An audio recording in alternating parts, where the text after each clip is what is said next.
बिहार विधानसभा चुनाव 2025 के दौरान जितने भी 243 विधायक चुने गए हैं, उन 243 विधायकों में से कम एक विधायक ऐसे जरूर हैं जिनको आप बिहार की राजनीति का नटवर लाल कह सकते हैं। नटवर लाल उन्हें क्यों कह रहे हैं? क्योंकि ये ऐसे अजूबे से विधायक जी हैं जिनका संपत्ति जितना है उसका कम से कम 6 से 7 गुना इन्होंने लोन ले रखा है, कर्ज ले रखा है, और कर्ज भी बड़े अजीब ढंग से ले रखे हैं। वो सारा कुछ हम बताएंगे आपको, लेकिन वो जानने से पहले, उस पूरी प्रक्रिया को जानने से पहले आप इतना समझ लीजिए कि ये जो विधायक जी हैं ये सिर्फ 10वीं पास हैं। इनके पास लगभग 12 करोड़ की प्रॉपर्टी है और 66 करोड़ का इन्होंने कर्ज ले रखा है, और ये मात्र 10वीं पास है। इनके नाम पे कंपनियां हैं, कंपनियों से इनकम होता है, और उसी कंपनी के नाम पे इन्होंने कर्ज भी ले रखा है। और उससे भी बड़े तो नटवर लाल इनके बेटे हुए।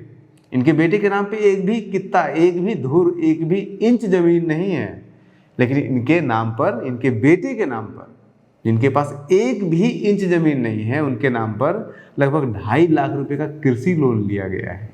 यानी कि जिसके पास जमीन नहीं है वो भी 2.5 लाख का कृषि लोन ले रखा है।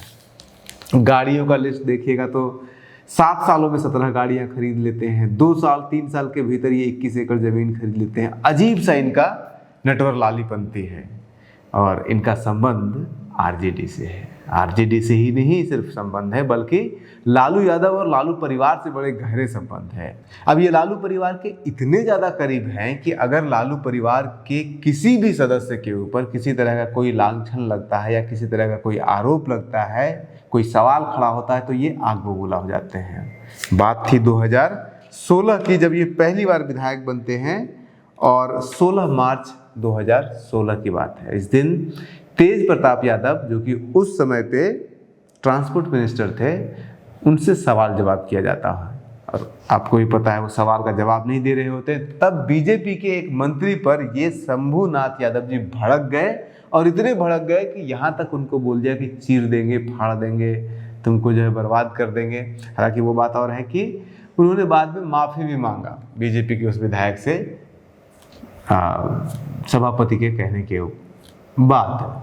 लेकिन उसमें माफ़ी मांगते हुए भी उन्होंने कह ही दिया ये बात है कि मुझ जैसे एक पुलिस वाले को विधायक तक पहुंचाने वाले कोई और नहीं बल्कि लालू यादव जी ही थे।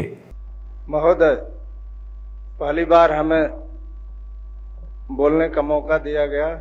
मैं सदन को सलाम करता हूं, और उस शख्स को सलाम करता हूं जिन्होंने हमें सिपाही से उठा करके सदन तक पहुंचाने का काम किया। महोदय, यदि इन लोगों को मनसा है कि शंभू माफी मांगेगा, माफी मैं 20 बार मांग लेता हूं, लेकिन यदि हमारे माफी मांगने से इस तरह का टीका टिप्पणी बंद हो जाए तो मैं 2 बार माफी मांगता हूं कि इस तरह का गलती मैं नहीं करूंगा। ठीक, लेकिन ये टीका टिप्पणी महोदय, मेरा आग्रह है सदन से।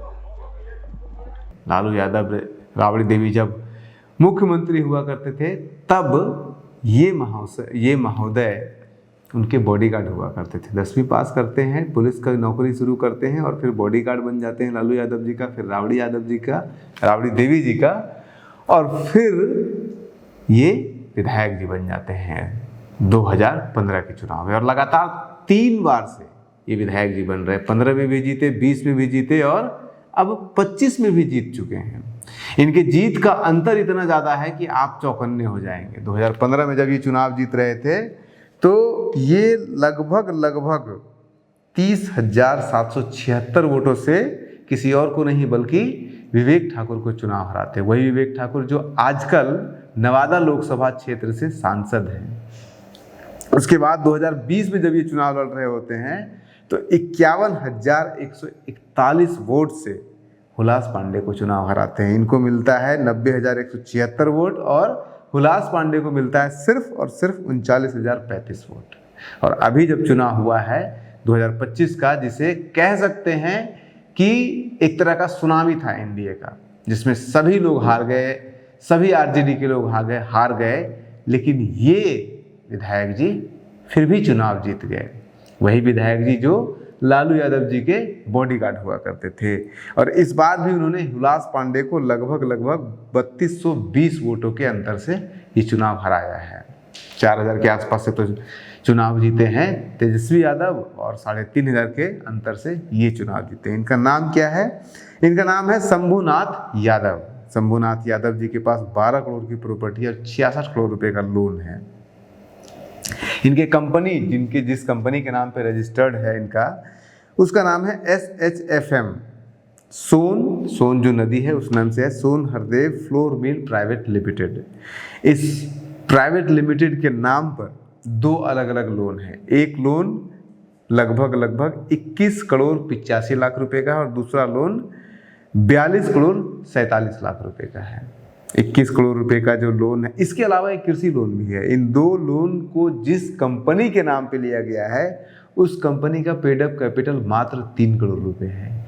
यानी एक कंपनी जिसका औकात मात्र 3-3.5 करोड़ रुपया है, उस कंपनी को लगभग 60-62 करोड़ रुपये कर्ज मिल जाता है। क्या किसी आम व्यक्ति को इस तरह का कर्ज मिल सकता है? ये सवाल उठता है, जो उठना भी चाहिए। अब आ जाते हैं इनके कृषि पे। कृषि में 2012 से लेकर के 2014-15 के बीच में इन्होंने 21 एकड़ जमीन खरीदी है। इस व्यक्ति के पास 2010 से पहले एक धुर भी जमीन नहीं था और 2-3 साल के भीतर 21 एकड़ जमीन खरीदते हैं और इस 21 एकड़ जमीन के ऊपर ये 4 करोड़ 86 लाख रुपए का कर्ज ले लेते हैं, कृषिगत कर्ज, यानी कि जो एग्रीकल्चरल लोन जिसे कहते हैं।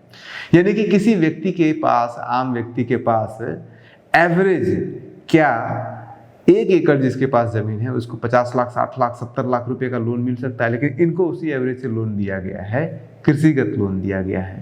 तो ये इस पे ऊपर भी सवाल उठना चाहिए। अब इनके जो बेटे हैं उनका नाम है अरुण यादव और उस अरुण यादव ने 2,31,000 रुपये कृषिगत लोन लिया है, जबकि इनके बेटे के नाम पर 1 इंच जमीन नहीं लिखा हुआ है। उसके बावजूद इन्हें इतने सारे कर्ज, कृषिगत कर्ज किस आधार पे कैसे मिल गया? क्या किसी भूमिहीन किसान को कृषिगत लोन मिल सकता है? और अगर खास करके जब उनके पास कोई पट्टा ना हो, पट्टा का मतलब कोई बटाईदार ना हो, तब भी उन्हें मिल सकता है क्या लोन? तो फिर इन्हें किस आधार पे मिला है?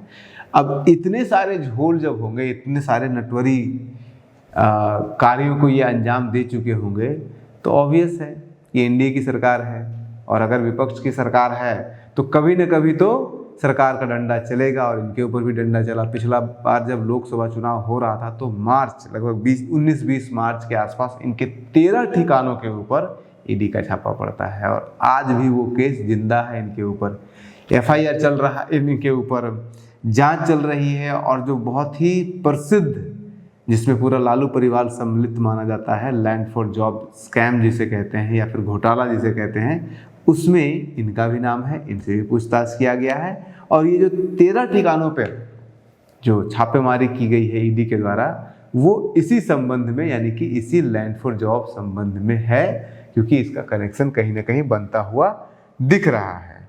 तो ये है इस पूरे बिहार विधानसभा के भीतर जो 243 विधायक अभी शपथ लेने वाले हैं, उनमें से सबसे बड़े नटवर लाल अगर किसी को कहा जा सकता है तो वो इन्हीं शंभुनाथ यादव जी को कहा जा सकता है, क्योंकि 6 गुना 7 गुना मेरी औकात के 7 गुना ज़्यादा लोन किसे मिल सकता है? किसी नटवर लाल को ही मिल सकता है। जब मेरे नाम पे ज़मीन नहीं है फिर भी इतने सारे एग्रीकल्चर लोन किसे मिल सकता है? नटवर लाल को ही मिल सकता है। आप बने रहिए न्यूज़ हंटर के साथ। नमस्कार।